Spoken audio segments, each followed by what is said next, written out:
جو نبی ایک لفظ قل کو اپنی مرضی سے قرآن سے نہ نکالے، وہ نبی تمہاری مرضی پر دین کیسے چھوڑ کے؟ اللہ اکبر، اللہ اکبر۔ وہ نبی تمہاری مرضی پر دین کیسے چھوڑ کے بھائی جائے گا جو نبی اپنی مرضی سے قل تک کو قرآن سے نہ نکالے؟ کتنا ایمانت دار نبی ہے، امانت دار نبی ہے، ایماندار نبی ہے۔ آگے بڑھیں، قل ادعوا اللہ او ادعوا الرحمن ایما تدعوا فلہ الاسماء الحسنی۔ چاہے اللہ کہہ کے پکارو، چاہے رحمان کہہ کے پکارو۔ ایک بسم اللہ الرحمن الرحیم جس میں لفظ اللہ کے فوراً بعد رحمان آ گیا، اور ایک یہ آیت ہے کہ جس میں لفظ اللہ کے فوراً بعد رحمان ہے۔ ادعوا اللہ او ادعوا الرحمن، چاہے اللہ کہہ کے پکارو، چاہے رحمان کہہ کے پکارو۔ عزیزان محترم، مفسرین لکھتے ہیں اس آیت کی شرح میں کہ مشرکین مکہ جب رسول اللہ اس آیت کو پڑھتے تھے، لفظ اللہ کو لفظ رحمان کی تسبیح کیا کرتے تھے۔ جس دور میں یہ آیت نازل ہوئی ہے اس دور میں پیغمبر اکرم تسبیح کیا کرتے تھے لفظ اللہ اور لفظ رحمان کی، یعنی کہ اللہ اور لفظ رحمان کی تسبیح کر رہے ہیں۔ مشرکین مکہ نے یہ کہنا شروع کر دیا کہ یہ جو محمد ہے، یہ جو اللہ کا رسول ہے، یہ جو محمد ہے، یہ ہمیں کہتا ہے کہ ایک خدا کو مانو، خود دو کو مانتا ہے۔ انہوں نے کہا بھئی کیسے؟ کہتے جی ایک کا نام اللہ، ایک کا نام رحمان ہے۔ جواباً آیت نازل ہوئی کہ جو اللہ ہے وہی رحمان ہے، جو رحمان ہے وہی اللہ ہے۔ جی عزیزان محترم توجہ میرے ساتھ رہنا ہے۔ تو لفظ رحمان اتنی اہمیت کا حامل ہے کہ بسم اللہ میں بھی لفظ اللہ کے فوراً بعد رحمان ہے، اور قرآن مجید میں 58 مقامات پہ اس لفظ کا استعمال کیا گیا ہے، جیسے کہ بسم اللہ الرحمن الرحیم، الرحمن علم القرآن خلق الانسان علمہ البیان، الشمس والقمر بحسبان والنجم والشجر یسجدان۔ اللہ یہ ارشاد فرما رہا ہے کہ رحمان ہے جس نے قرآن کا علم سکھایا ہے، کسے؟ بندے کو خلق بھی کیا، بیان کرنے کا طریقہ بھی سکھلایا۔ الشمس والقمر بحسبان، شمس ہے یعنی سورج ہے جو اللہ کے بتائے ہوئے طریقے پر چل رہا ہے، معین کیے ہوئے راستے پر چل رہا ہے۔ ایک الشمس والقمر بحسبان، چاند خدا کے معین کردہ راستے پر چل رہا ہے۔ اب اللہ تعالیٰ بتا رہا ہے، پھر فرمایا والنجم والشجر یسجدان، یہ جو ستارہ ہے، یہ جو نجم ہے، یہ خدا کو سجدہ کرتا ہے، یہ جو شجر ہے یہ خدا کو سجدہ کرتا ہے۔ پھر ساتھ ساتھ رہنا ہے عزیزان محترم، آپ نے دور کہیں نہیں جانا، ہم نے ابھی جملہ آیا بسم اللہ الرحمن الرحیم، خدا نے میں نے کہا کہ اپنے ناموں کے ذریعے اپنا تعارف کروایا ہے۔ پھر فرمایا بسم اللہ الرحمن الرحیم الحمدللہ رب العالمین الرحمن الرحیم، سورت کا آغاز ہے، اور فرما رہا ہے کہ الحمدللہ رب العالمین، تعریف اللہ ہی کے لیے ہے جو عالمین کا پالنے والا ہے۔ اب یہاں پہ ایک لفظ ہے رب، ایک لفظ ہے رب، رب العالمین بھی وہ ہے، رحمان بھی وہ ہے، تو ایک لفظ ہے رب۔ رب کے معنی ہیں کسی کو اتنا دینا جتنی کہ وہ برداشت کرنے کی طاقت رکھتا ہو، یعنی کہ ایک ذرے کو اس کی پرورش کے لیے، اس کی ترقی کے لیے جتنی صلاحیت کی ضرورت ہے اسے اتنا عطا کرنا، یہ ہے ربوبیت۔ ایک ذرے کو اس کی صلاحیت کے مطابق عطا کرنا، یہ ہے ربوبیت۔ عزیزان محترم میں بات کو اور واضح کر دیتا ہوں کہ مزاج کے مطابق عطا کرنا یہ ہے ربوبیت۔ یعنی بچہ ہے تو بچے کے لیے ضروری دودھ ہے، شیرخوار بچے کے لیے ضروری دودھ ہے تو اسے روٹی نہیں دے گا، چونکہ خلاف عدل ہے، وہ بچہ مر جائے گا۔ روٹی اہم غذا ہے لیکن بچے کو روٹی دی نہیں جائے گی، کیوں؟ کیونکہ روٹی کھانے سے وہ بچہ مر سکتا ہے، اسے دودھ دیا جائے گا۔ یعنی مزاج کے مطابق دینا یہ ہے ربوبیت، جس کی جتنی صلاحیت ہے اسے اتنا دینا یہ ہے ربوبیت۔ یعنی آدم کا علم دیکھا اسے خلیفہ بنا دیا، نوح کا علم دیکھا اسے نجی اللہ بنا دیا، ابراہیم کا علم دیکھا اسے خلیل اللہ بنا دیا، موسیٰ کا علم دیکھا اسے کلیم اللہ بنا دیا، عیسیٰ کا علم دیکھا اسے روح اللہ بنا دیا، اور میرے نبی کا علم دیکھا اسے خاتم النبیین بنا دیا، اور علی کا علم دیکھا تو اسے مولا بنا دیا۔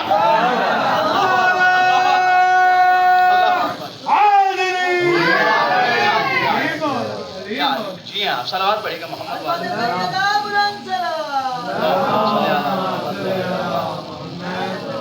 علی کا علم دیکھا تو اسے مولا بنا دیا۔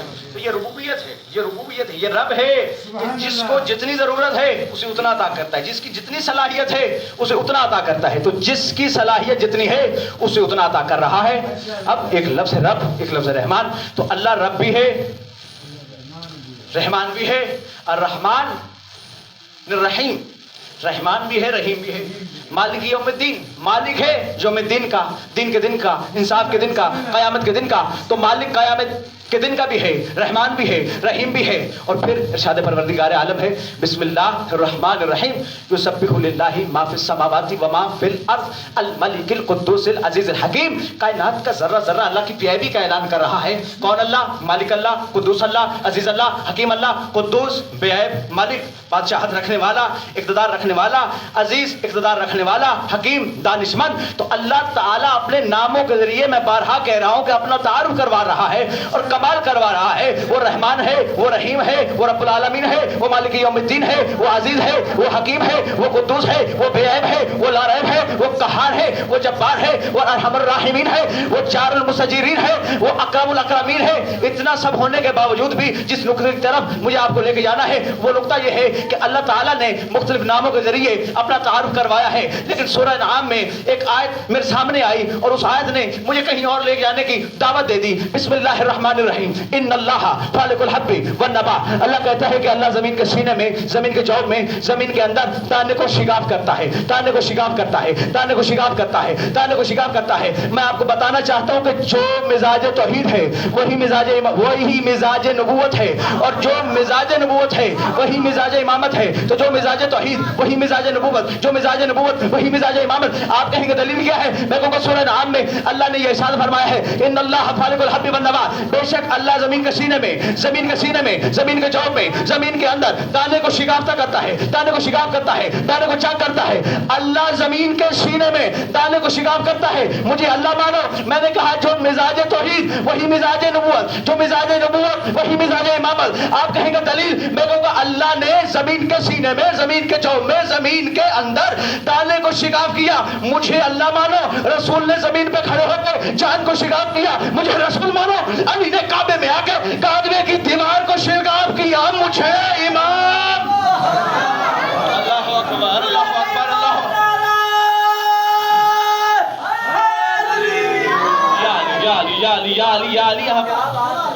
توجہ کیجیے گا عزیزان محترم.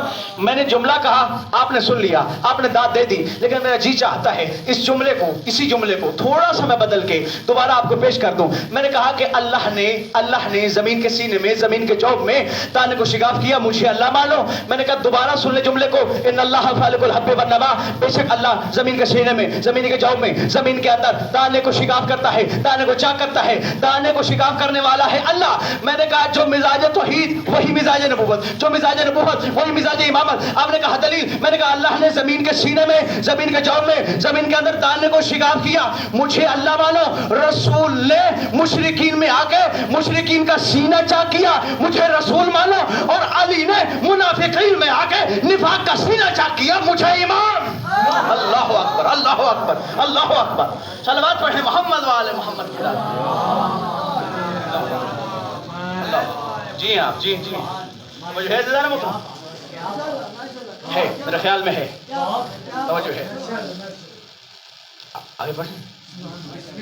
جی ہاں, جی عزیزان محترم, پیغمبر اکرم کی ایک حدیث کہ اللہ تعالیٰ نے, معتبر کتاب ہے, معتبر حدیث ہے, اللہ تعالیٰ نے پوری زمین کو میرے لیے محل سجدہ قرار دیا ہے. اللہ تعالیٰ نے پوری زمین کو میرے لیے محل سجدہ قرار دیا ہے. کون فرما رہے ہیں؟ پیغمبر فرما رہے ہیں. یہ فقط اوپر والا کی زمین نہیں, روجوا کی زمین نہیں, تانلے والا کی زمین نہیں, فیصل آباد کی زمین نہیں, لاہور کی زمین نہیں, کراچی کی نہیں, مکے کی نہیں, پوری زمین کو محل سجدہ قرار دیا ہے. اگر کسی بھی زمین کے ٹکڑے پر آپ شرائط کے ساتھ سجدہ کر رہے ہیں تو اللہ تعالیٰ اسے اپنی بارگاہ میں قبول فرمائے گا. ایسا ہے, ایسے ہی ہے. اب دین حنیف نے, دین اسلام نے, دین مصطفیٰ نے کچھ طریقے بتلائے ہیں عبادت کے بھی, کچھ طریقے بتلائے ہیں عبادت کے. ایسا ہے, ایک فلسفہ سنیے گا. آپ کا جو گھر ہے اسے آپ کا گھر کہتے ہیں, اور اللہ کے گھر کو اللہ کا گھر کہتے ہیں. ایسا ہے, آپ کا گھر کون ہے؟ آپ کا گھر کون سا ہے؟ آپ نے بنیاد بنائی, بنیادیں بنائی تعمیر کرنے کے لیے, اور کہہ دیا یہ میرا گھر ہے. نہیں, یہاں کا پتہ نہیں, لیکن شہروں میں تو ایسے ہی ہوتا ہے. کہ پہلے ارادہ بنایا جاتا ہے کہ گھر بنانا ہے، پھر نقشہ بنایا جاتا ہے، پھر اس نقشے کو پاس کروایا جاتا ہے، پاس کروانے کے بعد یہ طے ہوتا ہے یہاں بیڈ روم ہوگا، یہاں گیسٹ روم ہوگا، یہاں پہ لان ہوگا، یہاں پہ سین ہوگا، یہاں پہ کچن ہوگا، یہاں پہ واش روم ہوگا، یہاں پہ بیڈ روم ہوگا۔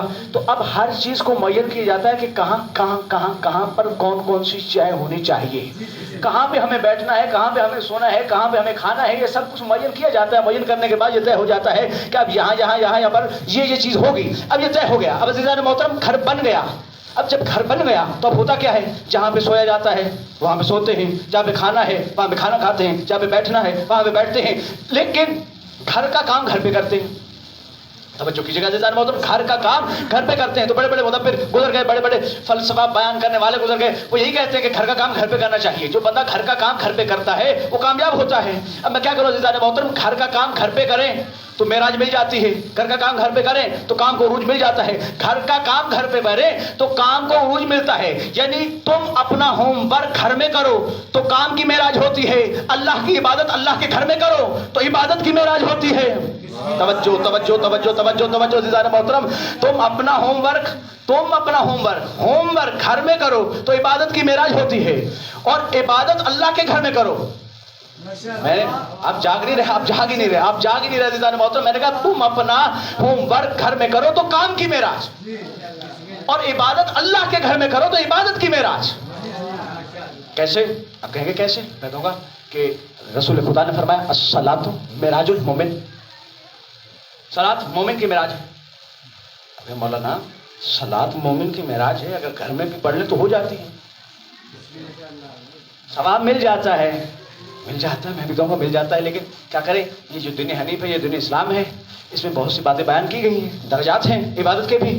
اب کیسے؟ میں نے کہا کہ جو گھر میں نماز پڑھتے ہیں اس کا ثواب اور ہے، جو مسجد میں پڑھتے ہیں اس کا ثواب اور ہے۔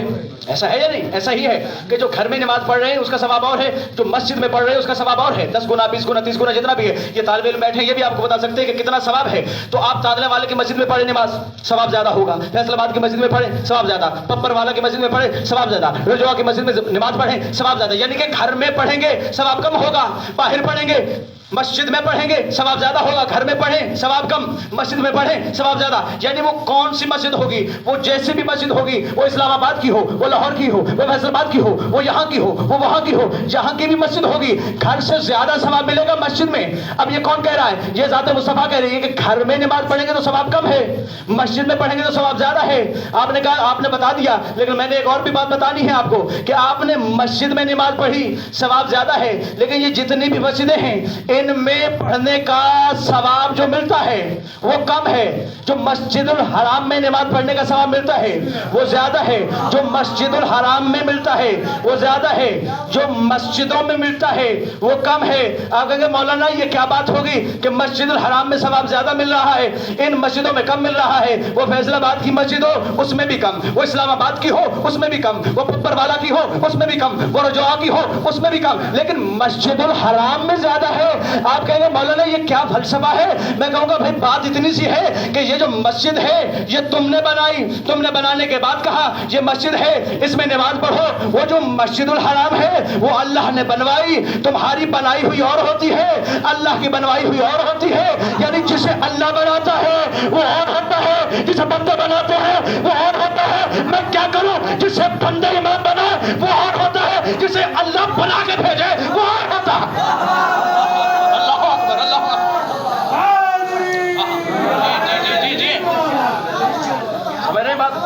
مسجد بنائی اور کہا یہ مسجد ہے، بندوں نے مسجد بنا کے کہا اب یہاں پہ ایک پیش نماز ہونا چاہیے، جیسے امام جماعت کہا جاتا ہے، تو جسے بندے بناتے ہیں اسے امام جماعت کہا جاتا ہے، جسے اللہ بناتا ہے اسے کائنات کا امام کہا جاتا ہے۔ ہاں جیو جیو جیو جیو۔